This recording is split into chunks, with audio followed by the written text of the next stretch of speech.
Oh, salve! Vi stavo aspettando! Bentornati sul canale del vostro amichevole tonsore di quartiere. Scusate se mi trovate già così, ma mi stavo anticipando con i tempi perché il sapone che sto utilizzando oggi ci mette un pochettino di tempo a montare. Vuole essere lavorato magari un pochettino di più, però può valerne la pena. Di cosa sto parlando? Sto parlando di HC&C Vaquero, che, vi dico la verità, è un po' difficile da farvi vedere perché ha questa copertina specchiata, molto figa in realtà, è molto bella. Però non è facile da riprendere in video e in foto. Ve ne volevo parlare assieme a quest'altro, sempre di HC&C, che si chiama Chillin'. In realtà di lui ve ne volevo parlare in un video diverso, perché sono due basi di sapone diverse, però in realtà alla fine, sia a percezione mia, sia da quello che mi ha detto HC&C, che ringrazio per avermi spedito questi due saponi, sono praticamente identiche come resa e io infatti utilizzandoli entrambi non sono riuscito a notare veramente grandi differenze. Una particolarità che hanno in comune è di non essere dei saponi talloguati, quindi nonostante siano americani non sono talloguati, che non vi dico che è una rarità, specialmente di questi tempi, però uno solitamente dall'americano si aspetta il tallo ignorante. Però nel frattempo vedete già che montaggio sta facendo, veramente bello. Direi ormai ai tempi a cui siamo arrivati adesso non direi che è un vegetale che sembra un talloguato, perché ormai tanti vegetali hanno raggiunto questo livello. La cosa che hanno in comune appunto è che sono vegetali. La seconda base, che è quella di Vaquero, è proprio vegana. Perché Chillin', quindi la prima base originale di HC&C, non è vegana? Perché c'è la seta. Vi lascerò gli inci o in sovraimpressione o nella descrizione, ma comunque appunto nella formula originale c'è la seta. Nella seconda formula non c'è, ci sono tutti ingredienti di origine naturale o perlomeno vegetale, perché pure gli animali sono una cosa naturale, però vabbè. Perché è stato fatto questo cambio di formula ma non cambia niente a livello prestazionale? Molto semplice in realtà, da quello che mi hanno spiegato, gli ingredienti che venivano utilizzati per la prima formula erano arrivati a costare tantissimo e per non aumentare il prezzo del sapone semplicemente è stata cambiata la formula, sono stati presi ingredienti diversi, però sono stati lavorati in modo tale che i saponi risultassero uguali, perché la base evidentemente era già ritenuta sufficientemente buona. E quello che vi posso dire è che effettivamente è così, è una buona base. Purtroppo non ho gli after da mostrarvi, quindi oggi parleremo semplicemente del sapone, e quello che quello che vi dirò su questa base vale anche per l'altra, quindi un video in due, è intercambiabile. La profumazione di questo Vaquero è ispirata, così come tutte le profumazioni di HC&C, a un profumo che in particolare è Altein di Parfum de Marly. Ora vi racconto questo aneddoto molto a caso, però che c'entra molto. Settimana scorsa sono stato a Budapest, città molto bella, e al ritorno dalla città vado in aeroporto e dopo i vari duty free sgamo una profumeria di nicchia bellissima con una marea di marchi iper costosi, tra cui anche Parfum de Marly. Siccome ho un paio di set che appunto hanno profumi ispirati alle profumazioni di questa casa, sono proprio andato a sentire Altein.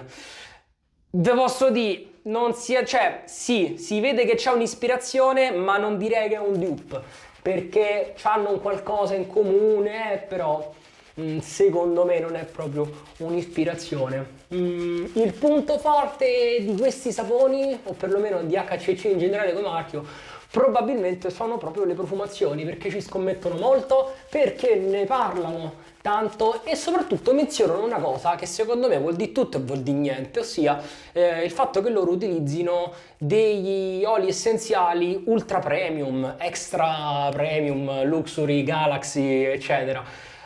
Vuol dire tutto, vuol dire niente come affermazione, secondo me, vi dico la verità, però poi quello che viene detto si rispecchia effettivamente all'interno delle profumazioni, che risultano molto belle, molto anche complesse. Cioè, anzitutto guardate intanto il sapone che montaggio sta facendo. Ve l'ho detto che ci voleva un pochettino per farlo lavorare, quindi mi sono preso un paio di minuti off camera per non allungare troppo i tempi.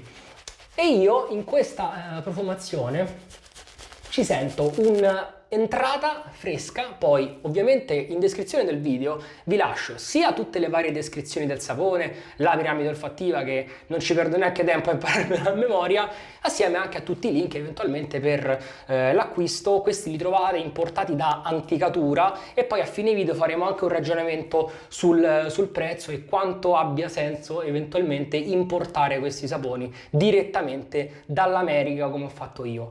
Allora, dicevo, quello che sento nella profumazione è un'entrata fresca, bella, di bergamotto, agrumata, che poi piano piano va a scurirsi proprio, va a diventare sempre più quasi suadente, molto molto...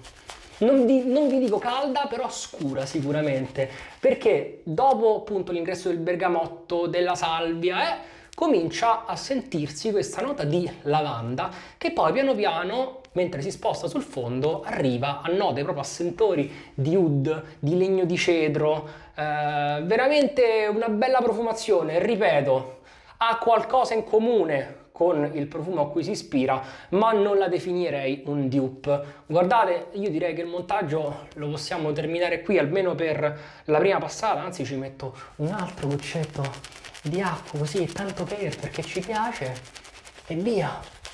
Sapone che rende molto bene nonostante sia bello carico, anche con tasso e maiale. Ovviamente col sintetico rende sempre un pochettino di più, ma mi verrebbe anche da dire grazie al cavolo. Siamo pronti. Come rasoio andrò ad utilizzare lui, che è lo Yaki Ghost Titanium, con questo manico molto bello, stracopiato dallo Yates America. Ne parleremo più approfonditamente in un prossimo video, però intanto utilizziamolo. Oggi ci concentriamo più sul sapone e la sua resa.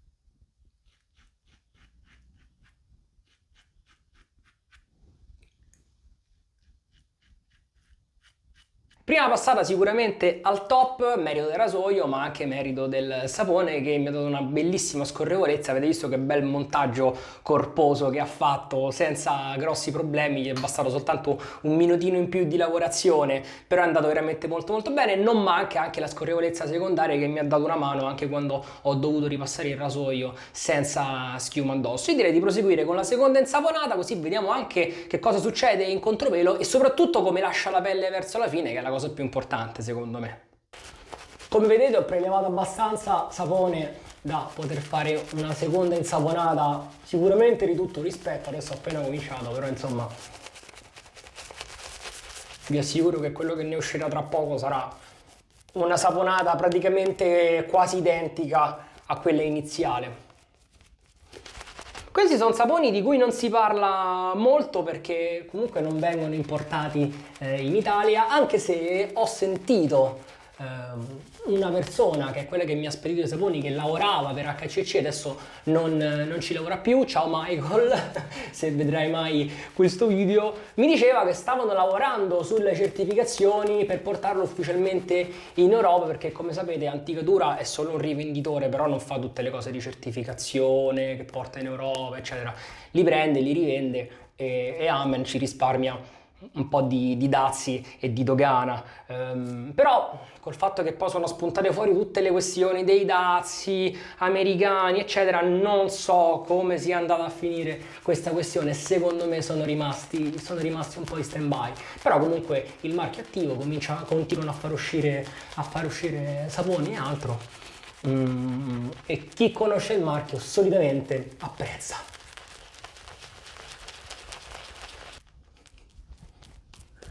Quindi arriveranno mai in Italia? Questo non lo so, però vi rimando alla fine del video per le ultime considerazioni. Guardate qua, io continuo ad aggiungere acqua e lui continua a montare senza grossi problemi. Veramente un vegetale notevole. Che vi dicevo? Praticamente come la prima insaponata. Da paura, vai. Direi che possiamo andare direttamente con il contropelo, non perdiamoci in troppe chiacchiere.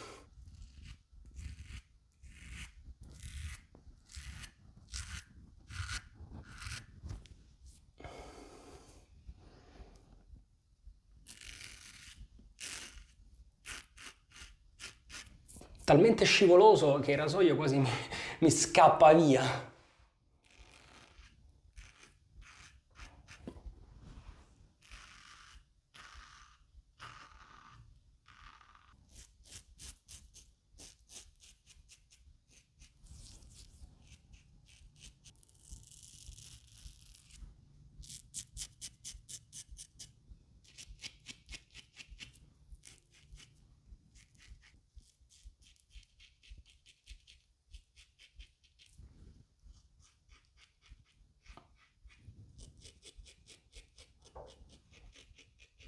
Ok, direi che abbiamo finito.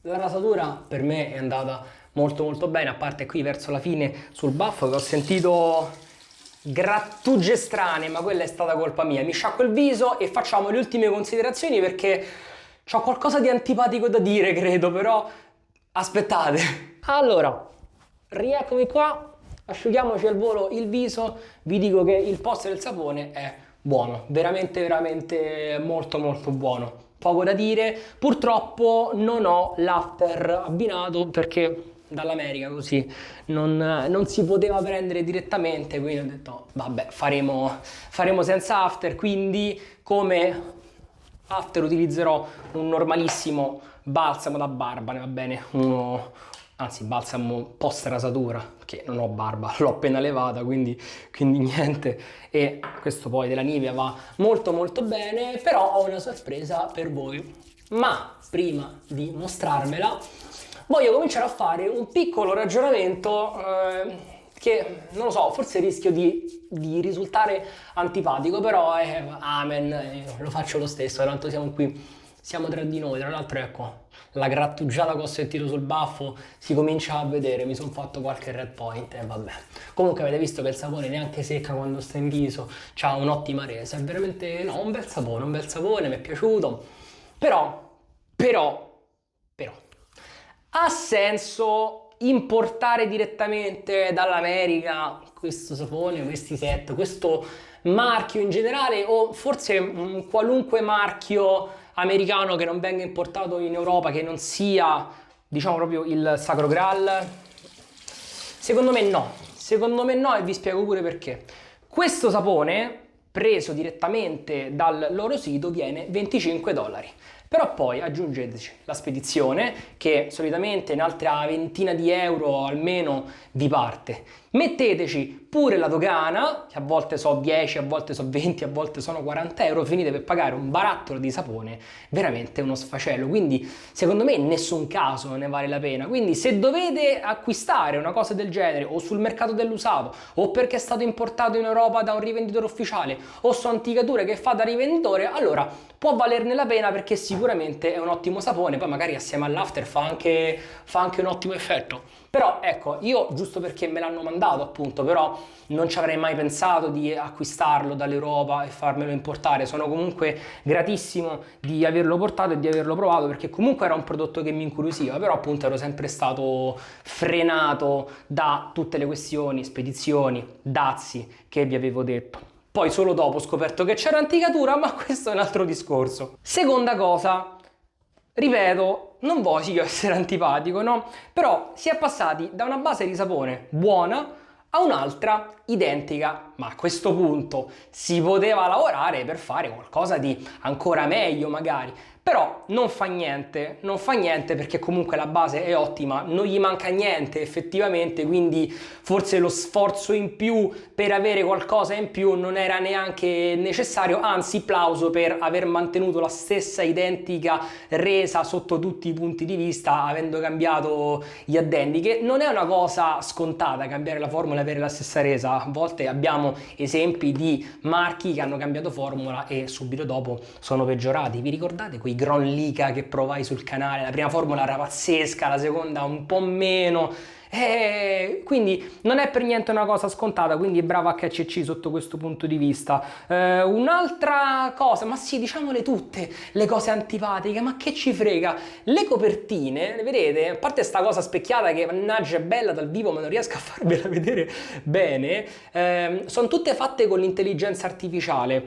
Forse questo è uno dei migliori esempi di copertine fatte con l'intelligenza artificiale che vedo, perché comunque avendo parlato di questo argomento anche direttamente con l'azienda mi è stato detto non è che mettiamo il prompt su ChatGPT, mi manda la copertina e io copio e incollo, no, comunque c'è tutto un lavoro dietro fatto comunque da un graphic designer. Scemenza per esempio, no? Ecco, l'immagine di questo vaquero che è proprio lui, questo tipo di figura si chiama vaquero, è stata generata dall'intelligenza artificiale, però poi il loghetto è stato applicato dal graphic designer con un colore che si addice ai toni della copertina, la scritta è stata fatta appositamente, poi ovviamente anche tutte le grafiche laterali, quelle sono state elaborate dopo il prompt elaborato dall'intelligenza artificiale che ha rilasciato questa immagine. Idem per Chillin, quindi immagine, poi tutto quanto è stato migliorato da il graphic designer, quindi perlomeno è stato fatto un lavoro. Niente, è una scemenza che volevo dire, no? Però giusto per farvi capire, io ogni tanto vedo certi saponi che hanno delle copertine oscene, la copertina non cambia la resa del sapone, però comunque è importante, quando uno vede su una vetrina un prodotto alla fine è attirato anche da quella, e io sinceramente certi saponi che volevo provare sono rimasto un po' restio perché la copertina non mi attirava. Poi sicuramente è un errore mio, però anche il fattore estetico comunque ci sta. Va bene, dopo essere stato brutto, cattivo e antipatico, ecco la sorpresa, perché non ho l'after ma un campioncino di profumo ce l'ho sia di Chillin, che invece è una profumazione ispirata a questo punto a Creed Virgin Island Water, che ho quasi finito, me lo so veramente bevuto tutto quasi, perché questo è buonissimo ragazzi. Chillin è buonissimo perché è un agrumato con il cocco fresco estivo. Mi dispiace averlo quasi finito perché quest'estate mi ci sarei ubriacato probabilmente, perché è veramente veramente buono. Vaquero l'ho utilizzato invece durante l'inverno, diciamo, perché il sapone mi è arrivato praticamente a novembre, dicembre, una cosa del genere, quindi l'ho pure tenuto in cantina per diversi mesi. Provato, ecco, adesso finalmente ci siamo, ve lo porto, mi do un paio di spruzzate. Allora, il sapone, buonanotte, il profumo ha un'ottima resa. Ovviamente la profumazione si riesce a sentire molto di più, soprattutto in tutta la sua evoluzione, e poi soprattutto c'ha una scia, una proiezione, cioè dura tantissimo questo profumo, dura veramente tantissimo. Spero che l'after non abbia la stessa concentrazione, ma sicuramente non ce l'ha, perché probabilmente sarebbe uno di quelle profumazioni che mi bruciano in viso, lo sapete che io sono delicatino. Comunque ragazzi, la sbarbata è andata più che bene, ottimo anche il rasoio, di cui però voglio parlarvi più approfonditamente perché secondo me merita un video a parte, merita un approfondimento, perché sia la qualità, sia le prestazioni, sia il prezzo sono veramente veramente molto interessanti. Giusto per completezza vi dico anche il pennello che ho usato, che è un sintetico di Boti. Questo è il ciuffo Tuxedo 2023, veramente un bel ciuffo, anche di lui parleremo prossimamente, ma non solo. Mi raccomando, state sintonizzati perché ho in canna un video strano, veramente strano. Ovviamente se siete curiosi di vedere quello che ho utilizzato, se volete acquistarlo vi lascio il link nella descrizione del video. In ogni caso, se il video vi è piaciuto, mi raccomando fatemelo sapere, un like, un commento, una qualunque cosa, iscrivetevi al canale se ancora non l'avete fatto e noi ci vediamo al prossimo video. Ciao!